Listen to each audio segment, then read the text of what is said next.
ਕੱਲ ਮੈਂ ਪਰਮਿੰਦਰ ਸਿੰਘ ਤੇਜਾ ਤੇ ਲੈ ਕੇ ਹਾਜ਼ਰ ਹਾਂ ਸਾਡਾ ਖਾਸ ਪ੍ਰੋਗਰਾਮ ਖਬਰ ਜੋ ਮੁੱਦਾ ਬਣੇ, ਜਿਸ ਵਿੱਚ ਅਸੀਂ ਹਰ ਉਹ ਖਬਰ ਤੁਹਾਡੇ ਤੱਕ ਪਹੁੰਚਾਉਂਦੇ ਹਾਂ ਜਿਸ ਦਾ ਸਿੱਧੇ ਤੌਰ ਤੇ ਸਰੋਕਾਰ ਆਮ ਜਨਤਾ ਦੇ ਨਾਲ। ਤੇ ਸਾਡੀ ਇਹੀ ਕੋਸ਼ਿਸ਼ ਹੁੰਦੀ ਹੈ ਕਿ ਜਨਤਾ ਦੀ ਆਵਾਜ਼ ਨੂੰ ਸਰਕਾਰ ਤੇ ਪ੍ਰਸ਼ਾਸਨ ਦੇ ਕੰਨਾਂ ਤੱਕ ਪਹੁੰਚਾਇਆ ਜਾ ਸਕੇ। ਸ਼ੁਰੂ ਕਰਦੇ ਹਾਂ ਪ੍ਰੋਗਰਾਮ ਦਾ ਸਿਲਸਿਲਾ ਖਬਰ ਜੋ ਮੁੱਦਾ ਬਣੇ।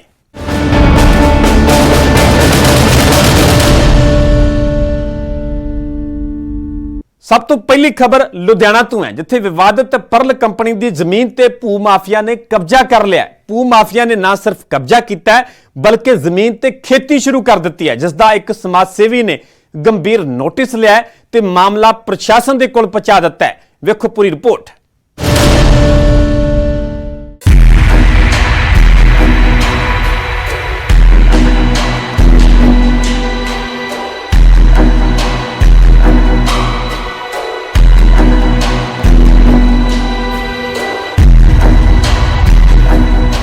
चर्चा च आई परल कंपनी, गरमाया जमीनी विवाद, भू माफिया ने कीता जमीन ते कब्जा।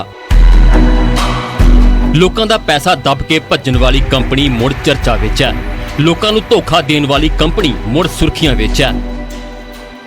चर्चा दा कारण कोई धोखाधड़ी नहीं बल्कि जमीनी विवाद है। तस्वीरां लुधियाना दे पिंड रामगढ़ दियां ने,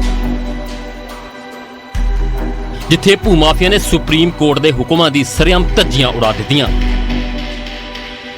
ते परल कंपनी की जमीन ते कब्जा कर लिया। भू माफिया वालों इस जमीन ते खेती की जा रही है, जो सुप्रीम कोर्ट के हुक्मां दी उल्लंघना है। एक समाजसेवी शख्स ने इस दा नोटिस लिया ते प्रशासन नूं शिकायत की। समाजसेवी ने प्रधानमंत्री नूं चिट्ठी भी लिखी है। PACL ਦੀ ਪ੍ਰਾਪਰਟੀ ਜਿਹੜੀ ਕਿ ਇਨਵੈਸਟਰਾਂ ਨੂੰ ਵੇਚ ਕੇ ਗਰੀਬ ਲੋਕਾਂ ਦਾ ਭਲਾ ਕਰਨਾ ਸੀ, ਉਹਦੇ ਉੱਤੇ ਮਾਈਨਿੰਗ ਨੇ ਆਪਣੇ ਲੈਂਡ ਮਾਫੀਆ ਨੇ ਕਬਜ਼ਾ ਕਰਕੇ ਦੱਬ ਕੇ ਰੱਖੀ ਆ। ਈਵਨ ਡਿਪਟੀ ਕਮਿਸ਼ਨਰ ਸਾਹਿਬ ਨੂੰ ਕਿੰਨਾ ਔਖਾ ਉਹ ਹੁਕਮ ਲਾਗੂ ਕਰਾਉਣੇ।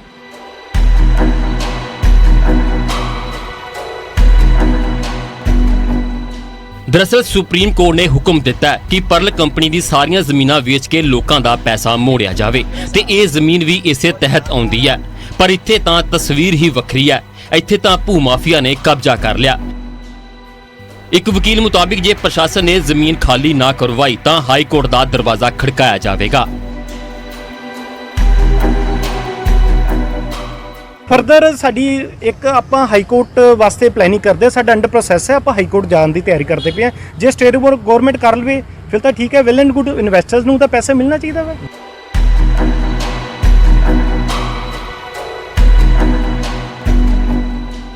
ਇਹ ਮਾਮਲਾ ਜਿੱਥੇ ਸੁਪਰੀਮ ਕੋਰਟ ਦੇ ਹੁਕਮਾਂ ਦੀ ਸਰੇਆਮ ਉਲੰਘਣਾ ਕਰਦੀ ਨਜ਼ਰ ਆਉਂਦੀ ਹੈ, ਉੱਥੇ ਹੀ ਪ੍ਰਸ਼ਾਸਨ ਦੀ ਕਾਰਗੁਜ਼ਾਰੀ ਵੀ ਸਵਾਲਾਂ 'ਚ ਘਿਰਦੀ ਹੈ ਕਿ ਆਖਿਰ ਕਿਉਂ ਅਧਿਕਾਰੀਆਂ ਨੂੰ ਭੂ ਮਾਫੀਆ ਦਾ ਕਬਜ਼ਾ ਨਜ਼ਰ ਨਹੀਂ ਆਇਆ।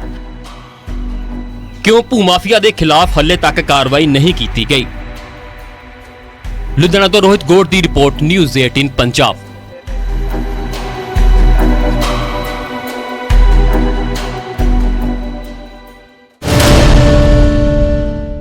खेती कानूनां नूं लैके किसानां दा गुस्सा बीजेपी नेतावां ते किस कदर फुट रहा है, इस दी ताज़ा मिसाल हरियाणा दे डबवाली दे विच नजर आई, जिथे इल्जाम ने कि किसानां ने स्थानक नेतावां दा अजिहा हाल कीता कि कुछ तां हस्पताल पहुंच गए। पूरा मामला की है, रिपोर्ट वेखो।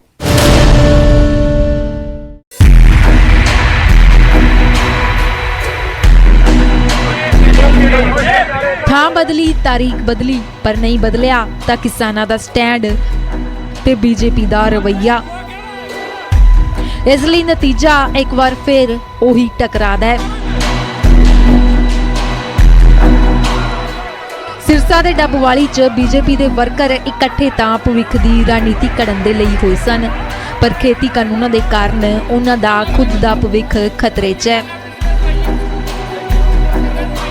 जदों किसानां नूं इस दी भणक लगी तां फिर की सी, किसानां दी एक टुकड़ी ने बीजेपी दे वर्करां नूं घेरा पा दिता अते फिर गुस्सा जाहिर करन दा जो तरीका हो सकदा सी ओ इस्तेमाल कीता।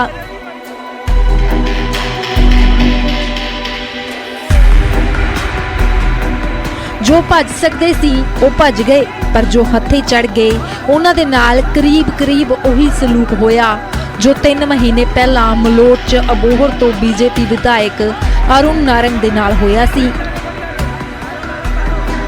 यानी कपड़े तक फाड़ दिए गए।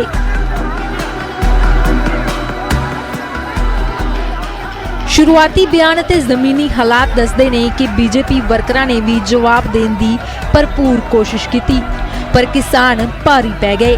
बीजेपी के जिला प्रधान का दावा है कि कई बीजेपी वर्कर जख्मी ने, जिन्होंने हस्पताल पहुंचाया गया। कि जो कार्यकर्ता बैठक में पहुंचे, कुछ आ रहे थे और बीच में रोक के उनके साथ मारा पिटी की गई। मैं मानता हूं बड़ा निंदनीय ये घटना है। बीजेपी के उल्ट किसानां दा दावा है कि वो तां सब कुछ शांति दे नाल कर रहे सी, पर बीजेपी वालियां ने उन्हां नूं उकसाउण दी कोशिश की। किसान साथी वापस जा रहे थे ते उस समय तो 2-3 बीजेपी के गुंडे जो कि जित्या चकाले ने भेजे सी वो किसानां दे नाल जानबूझ के गाली गलोच करन लगे ताकि माहौल नूं खराब किया जा सके। बाकी तस्वीरां दी तरह ये वीडियो भी सोशल मीडिया ते लगातार वायरल हो रही है। ਜਦੋਂ कि बीजेपी ਅੱਗੇ ਦੀ ਕਾਰਵਾਈ ਦੇ ਲਈ ਫਿਲਹਾਲ ਆਪਣੇ ਜ਼ਖਮੀ ਵਰਕਰਾਂ ਦੇ ਠੀਕ ਹੋਣ ਦਾ ਇੰਤਜ਼ਾਰ ਕਰ ਰਹੀ ਹੈ ਅਤੇ ਪੁਲਿਸ ਨੂੰ ਵੀ ਹੁਣ ਤੱਕ ਸ਼ਿਕਾਇਤ ਦਾ ਇੰਤਜ਼ਾਰ ਹੈ। किसी ने हमारे को थाना सिटी में कोई कंप्लेंट नहीं दी है। अगर कंप्लेंट आएगी तो जो भी देश के कानून में प्रावधान है उसके अनुसार कार्रवाई की जाएगी। किसान सब बराबर हैं, देश के कानून में समक्ष सब बराबर हैं। ਇਹ ਪਹਿਲੀ ਵਾਰ ਨਹੀਂ ਹੈ ਜਦੋਂ ਇਸ ਤਰ੍ਹਾਂ ਦੇ ਟਕਰਾਅ ਦੇ ਹਾਲਾਤ ਬਣੇ ਨੇ। ਪੰਜਾਬ ਤੋਂ ਲੈ ਕੇ ਹਰਿਆਣਾ ਤੱਕ ਕਈ ਵਾਰ ਅਜਿਹੀਆਂ ਤਸਵੀਰਾਂ ਸਾਹਮਣੇ ਆ ਚੁੱਕੀਆਂ ਨੇ ਜਦੋਂ ਕਿਸਾਨ ਤੇ ਬੀਜੇਪੀ ਨੇਤਾ ਆਮਣੇ ਸਾਹਮਣੇ ਖੜੇ ਨੇ। ਅਤੇ ਜ਼ਿਆਦਾ ਫਿਕਰਮੰਦ ਉਦੋਂ ਹੋ ਜਾਂਦਾ ਹੈ ਜਦੋਂ ਗੱਲਬਾਤ ਦੀ ਮੇਜ਼ ਕਰੀਬ 6 ਮਹੀਨਿਆਂ ਤੋਂ ਸੁੰਨੀ ਪਈ ਹੈ। ਸਿਰਸਾ ਤੋਂ ਨਕੁਲ ਜਸੂਜਾ, ਨਿਊਜ਼ 18।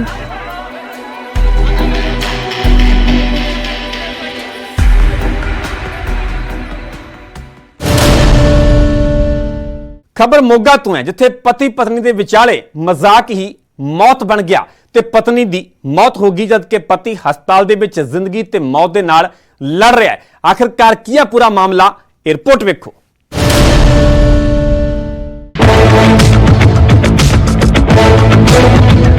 मजाक बनिया मौत, पत्नी दी गई जान, पति दी हालत गंभीर।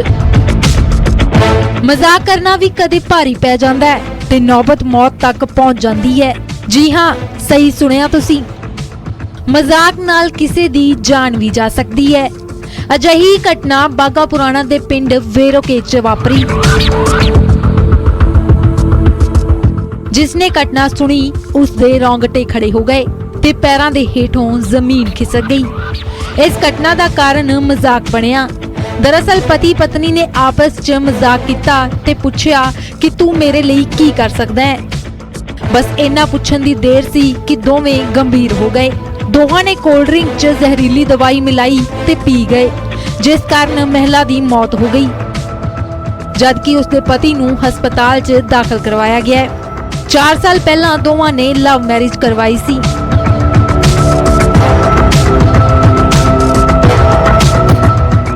ਇਹ ਪੂਰਾ ਮਾਮਲਾ ਕਾਨੂੰਨ ਦੀ ਚੌਖਟ ਤੇ ਵੀ ਪਹੁੰਚਿਆ। ਮੌਕੇ ਤੇ ਪਹੁੰਚੀ ਪੁਲਿਸ ਨੇ ਮਾਮਲਾ ਦਰਜ ਕਰਕੇ ਜਾਂਚ ਸ਼ੁਰੂ ਕਰ ਦਿੱਤੀ ਹੈ।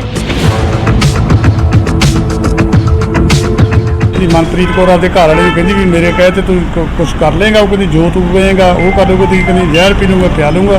ਤੇ ਕੋਈ ਠੰਡਾ ਸੀਗਾ ਇਹਨਾਂ ਦੇ ਹੱਥ 'ਚ, ਉਹਦੇ 'ਚ ਕੋਈ ਜ਼ਹਿਰੀਲੀ ਚੀਜ਼ ਮਲਾਈ ਸੀ ਤੇ ਦੋਵਾਂ ਜੀਆਂ ਨੇ ਪੀ ਲਈ। ਇਹਨਾਂ ਨੇ ਦੋਵਾਂ ਜੀਆਂ ਨੇ ਜਿਹੜੀ ਕਿ ਮਨਪ੍ਰੀਤ ਕੌਰ ਹੈ ਇਹ ਦੀਪ ਹਸਪਤਾਲ 'ਚ ਦਾਖਲ ਸੀਗੀ ਤੇ ਕੱਲ ਉਹਦੀ ਡੈਥ ਹੋ ਗਈ ਹੈ। ਹਰਜਿੰਦਰ ਸਿੰਘ ਕੱਲ ਇੱਥੇ ਦਾਖਲ ਸੀਗਾ, ਅੱਜ ਉਹਨੂੰ ਕੋਈ ਪ੍ਰਾਈਵੇਟ ਹਸਪਤਾਲ 'ਚ ਰੈਫਰ ਕੀਤਾ। खैर ਇਹ ਤਾਂ ਪੁਲਿਸ ਦੀ ਜਾਂਚ ਦਾ ਵਿਸ਼ਾ ਹੈ ਕਿ ਇਸ ਘਟਨਾ ਦਾ ਅਸਲ ਕਾਰਨ ਮਜ਼ਾਕ ਸੀ ਜਾਂ ਕਹਾਣੀ ਕੁਝ ਹੋਰ ਹੈ। ਫਿਲਹਾਲ ਘਟਨਾ ਨੇ ਲੋਕਾਂ 'ਚ ਡਰ ਦਾ ਮਾਹੌਲ ਪੈਦਾ ਕਰ ਦਿੱਤਾ ਹੈ। ਮੋਗਾ ਤੋਂ ਦੀਪਕ ਸਿੰਘਲਾ, ਨਿਊਜ਼ 18।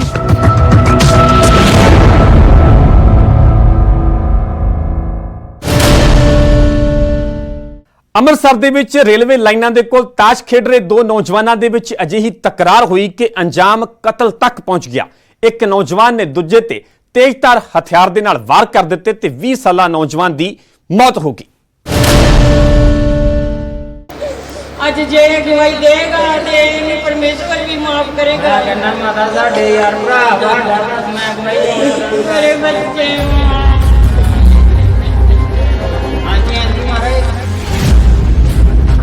ਮਾਮਲਾ ਅੰਮ੍ਰਿਤਸਰ ਦੇ ਛੋਟੇ ਹਰੀਪੁਰਾ ਦਾ ਹੈ। ਰੇਲਵੇ ਸਿਗਨਲ ਦੇ ਕੋਲ ਦੋ ਨੌਜਵਾਨ ਤਾਸ਼ ਖੇਡ ਰਹੇ ਸੀ। ਅਚਾਨਕ ਇੱਕ ਨਿੱਕੀ ਜਿਹੀ ਤਕਰਾਰ ਹੋ ਗਈ ਤੇ ਦੇਖਦੇ ਤਕਰਾਰ ਨੇ ਖਤਰਨਾਕ ਰੂਪ ਲੈ ਲਿਆ। ਇੱਕ ਨੌਜਵਾਨ ਨੇ ਦੂਜੇ ਦੇ ਤੇਜ਼ਧਾਰ ਹਥਿਆਰ ਦੇ ਨਾਲ ਵਾਰ ਕੀਤਾ। ਛਾਤੀ ਤੇ ਮੂੰਹ ਤੋਂ ਖੂਨ ਦੀਆਂ ਤਤੀਰੀਆਂ ਚਲਾ ਦਿੱਤੀਆਂ। ਵਗਦੇ ਖੂਨ ਦੇ ਨਾਲ ਜ਼ਖਮੀ ਨੌਜਵਾਨ ਨੂੰ ਹਸਪਤਾਲ ਲਿਜਾਇਆ ਗਿਆ, ਪਰ ਉੱਥੇ ਡਾਕਟਰਾਂ ਨੇ ਉਸ ਨੂੰ ਮ੍ਰਿਤਕ ਐਲਾਨ ਦਿੱਤਾ। ਤੇ ਮੇਰੇ ਤੇਰਾ ਵੀ ਕਹਿੰਦਾ ਵੀ ਗੰਜੇ ਨੂੰ ਕਿਸੇ ਨੇ ਛੁਰੀਆਂ ਮਾਰ ਦਿੱਤੀਆਂ ਨੇ। ਰੋਬਟ ਦਾ ਨਾਂ ਹੈਗਾ ਇਹਨੂੰ ਗੰਜਾ ਆਖਦੇ ਆ। ਭਰਾ ਮੇਰੇ ਕੋਲ ਤੁਸੀਂ ਬਿਆਨ ਮੈਂ ਕਿਸ ਤਰ੍ਹਾਂ ਬਿਆਨ ਦੇਵਾਂ ਆਪਣੇ। ਮੇਰੇ ਆ ਤੀਸਰਾ ਬੱਚਾ ਮੇਰਾ ਚਲ ਗਿਆ ਦੁਨੀਆ ਤੋਂ, ਮੈਂ ਕਾਹੇ ਜੋਗੀ ਨਹੀਂ ਰਹੀ।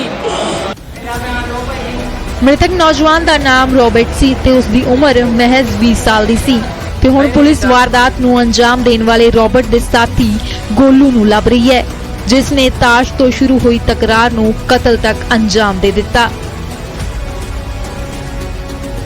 ਤੇ ਇਹੀ ਪਤਾ ਲੱਗਾ ਆਮ ਲੋਕਾਂ ਕੋਲੋਂ ਕਿ ਇਹਦੇ ਪੈਰ ਤੇ ਪੈਰ ਆ ਗਿਆ। ਇਸ ਗੱਲ ਤੋਂ ਲੜ ਪਏ ਸੀਗੇ ਆਪਸ ਵਿੱਚ ਤੇ ਗੋਲੂ ਨੇ ਆਪਣੇ ਘਰ ਤੋਂ ਕੋਈ ਕਰਦ ਲਿਆ ਕੇ ਤੇ ਉਹਦੇ ਤੇ ਮਾਰ ਦਿੱਤੀ ਹੈ। ਜਿਹੜੀ ਉਹ ਕਥਾएं ਵੱਜ ਗਈ ਤੇ ਉਹਦੀ ਉੱਥੇ ਮੌਤ ਹੋ ਗਈ। ਹਸਪੀਟਲ ਪਤਾ ਲੱਗਿਆ ਸੀ।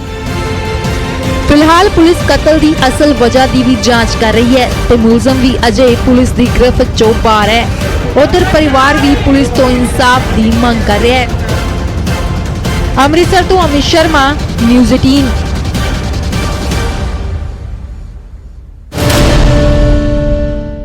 ਖਬਰ ਮੋਗਾ ਤੋਂ ਹੈ, ਜਿੱਥੇ ਪੁਲਿਸ ਨੇ ਇੱਕ ਕਤਲ ਮਾਮਲੇ ਨੂੰ ਹੱਲ ਕਰਦਿਆਂ ਮ੍ਰਿਤਕ ਦੀ ਪਤਨੀ ਨੂੰ ਗ੍ਰਿਫਤਾਰ ਕਰ ਲਿਆ ਤੇ ਇਲਜ਼ਾਮ ਨੇ ਕਿ ਮਹਿਲਾ ਨੇ ਆਪਣੇ ਪ੍ਰੇਮੀ ਦੇ ਨਾਲ ਮਿਲ ਕੇ ਰਿਸ਼ਤਿਆਂ ਦੀਆਂ ਹੱਦਾਂ ਪਾਰ ਕਰ ਦਿੱਤੀਆਂ ਤੇ ਆਪਣੇ ਪਤੀ ਨੂੰ ਮੌਤ ਦੇ ਘਾਟ ਉਤਾਰ ਦਿੱਤਾ। ਕੀ ਹੈ ਪੂਰਾ ਮਾਮਲਾ, ਇਹ ਰਿਪੋਰਟ ਵੇਖੋ।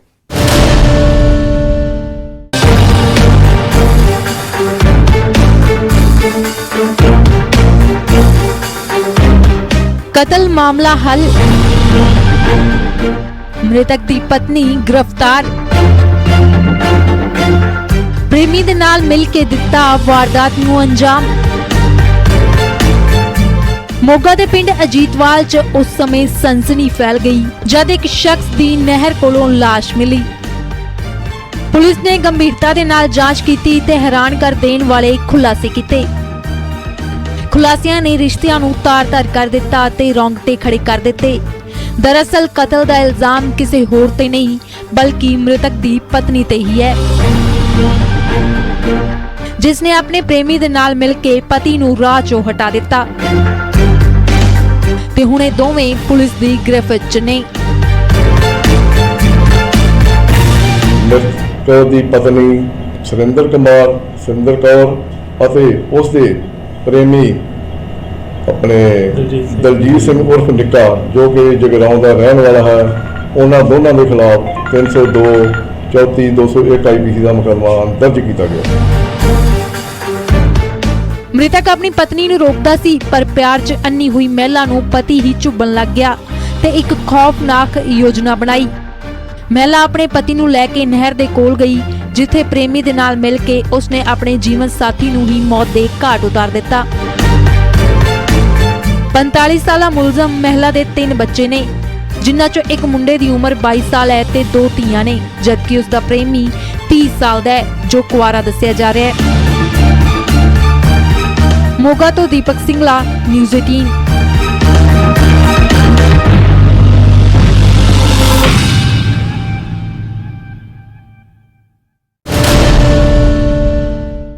ਅਗਲੀ ਖਬਰ ਪਠਾਨਕੋਟ ਤੋਂ ਹੈ, ਜਿੱਥੇ ਕਿ ਅਵਾਰਾ ਕੁੱਤਿਆਂ ਕਰਕੇ ਦੋ ਧਿਰਾਂ ਦੇ ਵਿੱਚ ਲੜਾਈ ਇੰਨੀ ਵੱਧ ਗਈ ਕਿ ਗਵਾਂਢੀਆਂ ਨੇ ਪਰਿਵਾਰ ਤੇ ਹਮਲਾ ਤੱਕ ਕਰ ਦਿੱਤਾ।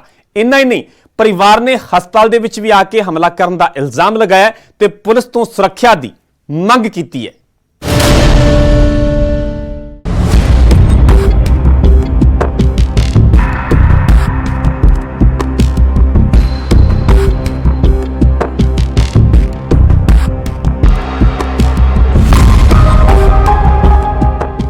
ਤਸਵੀਰਾਂ ਥੋੜੀਆਂ ਧੁੰਦਲੀਆਂ ਨੇ, ਪਰ ਇੰਨੀਆਂ ਵੀ ਧੁੰਦਲੀਆਂ ਨਹੀਂ ਕਿ ਕੁਝ ਨਜ਼ਰ ਹੀ ਨਾ ਸਕੇ। ਕੁਝ ਲੋਕਾਂ ਦੇ ਵਿਚਾਲੇ ਲੜਾਈ ਹੋ ਰਹੀ ਹੈ, ਵਿੱਚ ਦੋ ਔਰਤਾਂ ਵੀ ਦਿਖਾਈ ਦੇ ਰਹੀਆਂ ਨੇ, ਉਹਨਾਂ ਨਾਲ ਵੀ ਕੁੱਟਮਾਰ ਹੋ ਰਹੀ ਹੈ।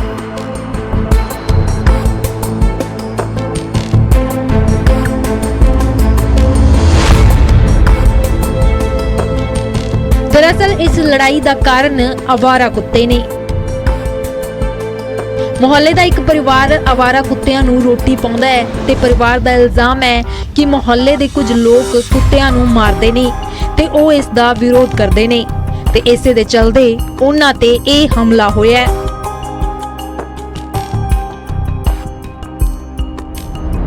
ਇੰਨਾ ਹੀ ਨਹੀਂ, ਪਰਿਵਾਰ ਨੇ ਇਹ ਵੀ ਇਲਜ਼ਾਮ ਲਾਇਆ ਹੈ ਕਿ ਹਸਪਤਾਲ 'ਚ ਵੀ ਉਹਨਾਂ ਤੇ ਤੇਜ਼ ਧਾਰ ਹਥਿਆਰ ਦੇ ਨਾਲ ਹਮਲਾ ਕਰਨ ਦੀ ਕੋਸ਼ਿਸ਼ ਕੀਤੀ ਗਈ।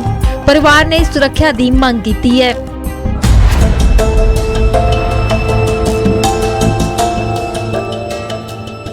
ਸਟਰੀਟ ਡੌਗ ਹੈ, ਅਸੀਂ ਉਹਨਾਂ ਨੂੰ ਫੀਡਿੰਗ ਕਰਾਉਂਦੇ ਆ। 8 ਡੌਗ ਹੈ, ਉਹਨਾਂ ਨੂੰ ਖਾਣਾ ਵਾਣਾ ਖਾਂਦੇ ਆ। ਇਹ ਲੋਕ ਮਾਰਦੇ ਆ, ਉਹਨਾਂ ਨੂੰ ਕੁੱਤਿਆਂ ਨੂੰ ਬਹੁਤ ਮਾਰਦੇ ਆ ਤੇ ਅਸੀਂ ਬਸ ਰੋਕਦੇ ਆ।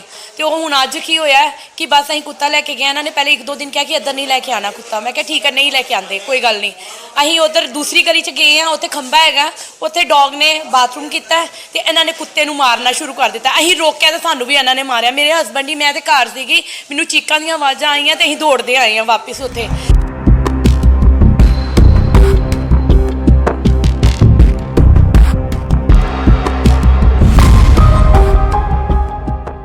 उधर पुलिस मामले की छानबीन कर रही है ते परिवार नूं कार्रवाई का भरोसा दे रही है।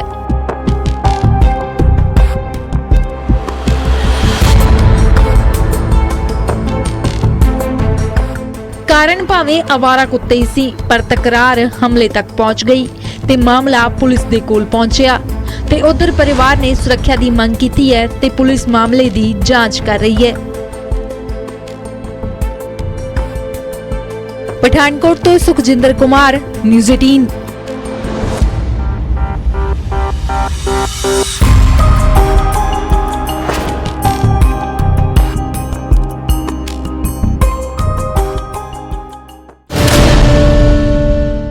ਸੋ ਇਹ ਸੀ ਸਾਡਾ ਖਾਸ ਪ੍ਰੋਗਰਾਮ ਖਬਰ ਜੋ ਮੁੱਦਾ ਬਣੇ। ਕੱਲ ਕੁਝ ਹੋਰ ਖਬਰਾਂ ਦੇ ਨਾਲ, ਲੋਕਾਂ ਦੇ ਨਾਲ ਜੁੜੇ ਹੋਰ ਮੁੱਦਿਆਂ ਨੂੰ ਲੈ ਕੇ ਤੁਹਾਡੇ ਫਿਰ ਮੁਖਾਤਿਬ ਹੋਵਾਂਗੇ।